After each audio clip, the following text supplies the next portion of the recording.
Welcome.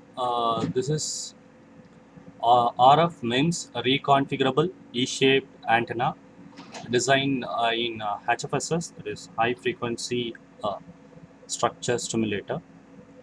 Uh, if you see the structure of this antenna, like any patch antenna, it has a ground plane here and the substrate. On top of the substrate, we have E patch. This patch antenna has pro feed. This is a pro feed.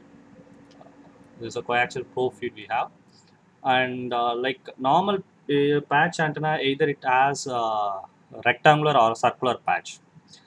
It can be modeled as a simple LC resonance circuit.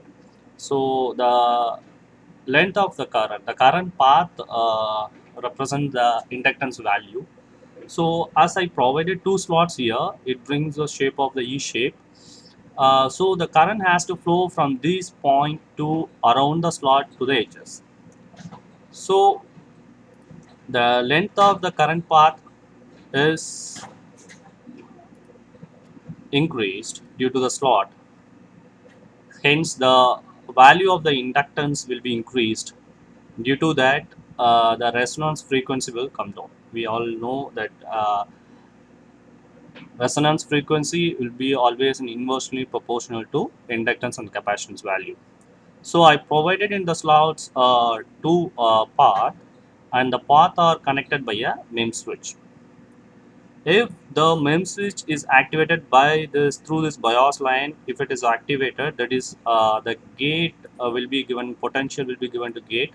So the source and drain will be connect those two paths. Then the current will flow from this point through this area and it reaches the edges. So compared to the previous state, the current flow path will be reduced. So the value of the inductance will comes down, in the resonance frequency it goes up.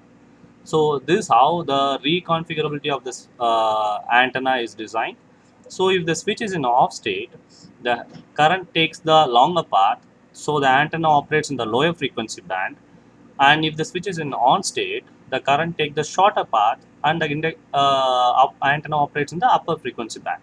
Here, this antenna is designed to operate in the lower frequency band of 2 to 2.7 gigahertz, and the if the antenna is reconfigured to that is if the switches are made on, then the antenna is designed to operate in 2.7 to 3.2 gigahertz.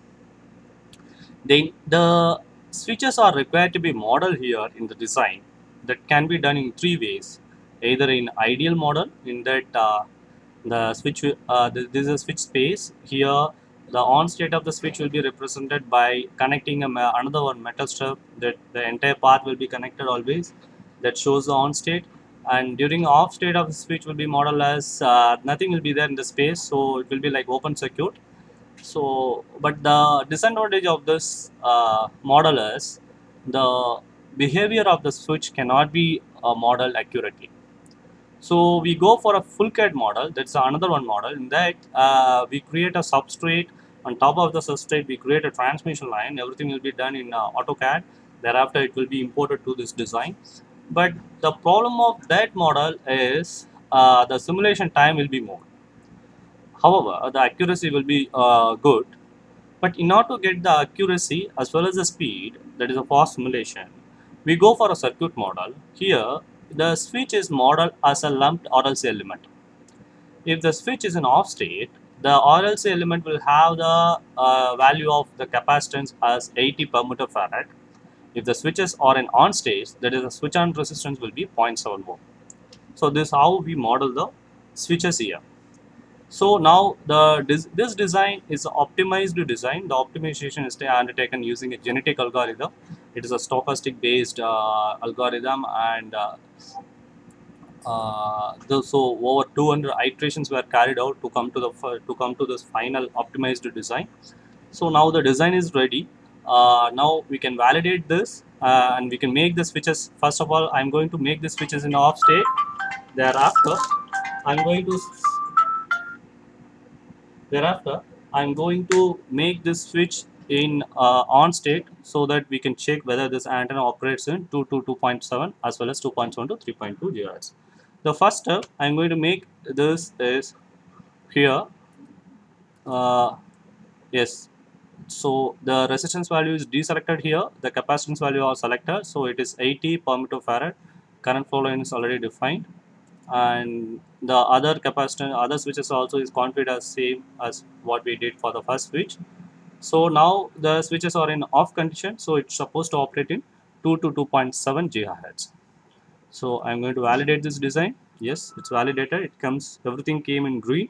That means all the design validation has been completed successfully. So no error is found. Next, we can simulate it. This will analyze the entire design now. So this process started now. So it's analyzing. Yeah, it's over. So here the message will come. Yes, normal completion of simulation on server. That means the simulation is also over. Now we can go and see the results. This is the result. Create rectangular plot. So I'm looking for the parameter S parameter. It's in dB. So I'll get a new report. Yes, we got it. Yes. So this is a 2. This is 2.7. This is a minus 10 dB curve. So the entire antenna operates below minus 10 dB. It's supposed to operate minus 10 dB, below minus 10 dB. So anything lesser than minus 10 dB is always welcome. So look at the curve, it's clearly understood that the antenna operates between 2 to 2.7 GHz. The peak value of the return loss is, it's around minus 21.4. So, the another result what we can look, what we can see is the gain of the antenna.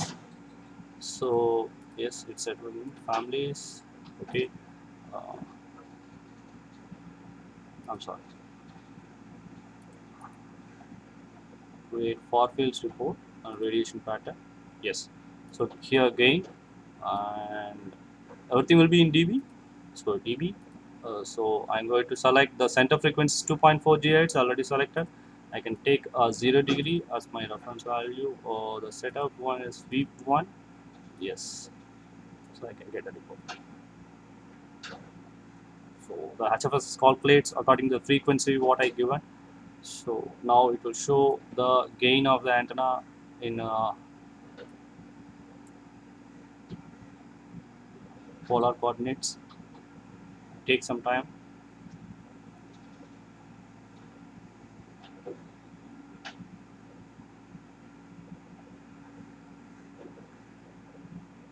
Yes, it's gain. So here we can find the gain of the antenna. I'm adding a marker so that I can accurately understand. It is 9.04 dB gain it has. So the another results we can look for is it's a E-plane radiation pattern. So same way I'm going to take the results. So the sweep one is a customized sweep which I set for this design. So dB families. So 2.4 GHz, right? So 0 degree. Yes, this is a radiation pattern of 0 degree. So I'm going to take a 90 degree then. This is 90 degree. Then I'm going to take 180 degree. It's, this is 180 degree, and 270 degree, 270, then finally 360 degree. Yes. So in all major four angles, one, two, three, four, all five angles we have, all major five angles, we have the radiation pattern here. So now the antenna is successfully designed, and simulation results were, it's well in conformity with the aim of the design. Next, we can make the switch as on. Uh, Now we can make it in on position now. Now what we did is an off state. So the off state showed the antenna is operates between 2 to 2.7 gigahertz. Now I am going to make the switch in on state. For that I have to make this capacitance is already deselected. The resistance value I already put, it's a zero point 0.7 ohm, and the other switch also zero point 0.7 resistance value, capacitance value is deselected. Current flow is same. Current flow direction is almost same. See the switches. Whenever I am selecting this, the corresponding switches got selected here in the diagram. So now I clear this message. So when we give a simulation, I'm going to validate this is design. Yes, it's validated. All are in green, no errors. So I'm going to analyze this design.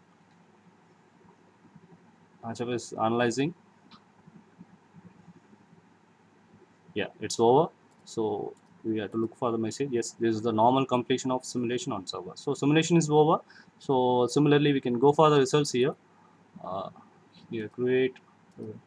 Sorry, I have to select the rectangular plot so that I can see the S parameter value in dB. Yes.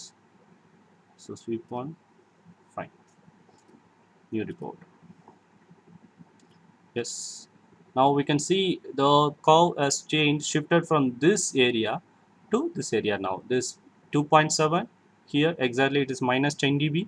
Up to 3.2 it is lesser than minus 10 dB.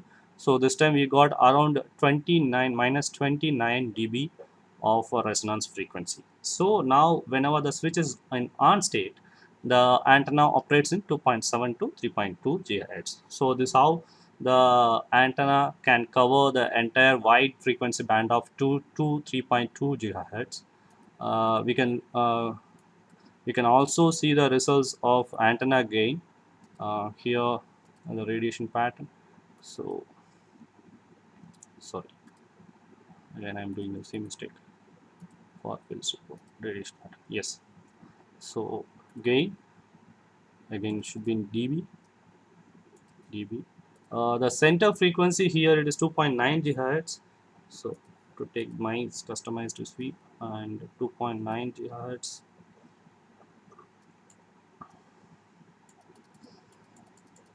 because exactly at the center frequency actually the resonances came here. So sweep yeah, it is 0 degree.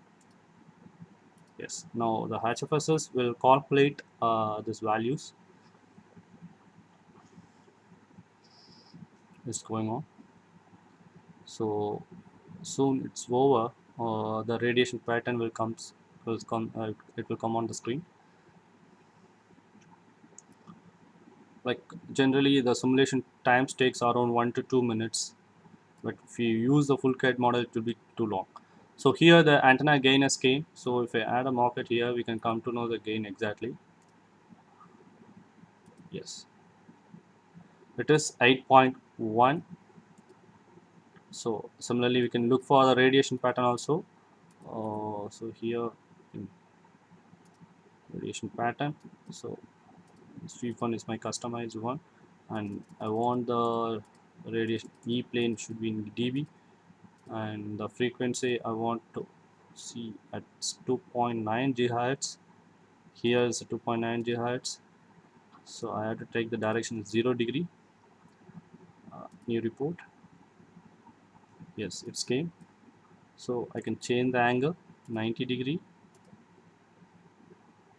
It's 90 degree, and at 180 degree is 180 degree, 270 degree,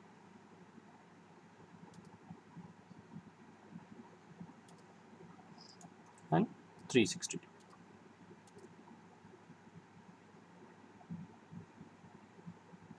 So now at all five major angles we have seen the radiation pattern. We can see some of the radiation pattern is almost similar, like 0 degree and 360 degree. So we'll get only one curve, so that even the color is different. We can't differentiate since the same radiation patterns occurs at two different angles. So the design is completed, and the design has been analyzed, and the results were taken. It is the goal of minus 10 dB return loss has been achieved, and the antenna has shown the gain of 9 and 8 dB approximately. Uh, so the design of patch antenna, reconfigurable patch antenna using RF switch, has been undertaken and completed successfully. Thank you.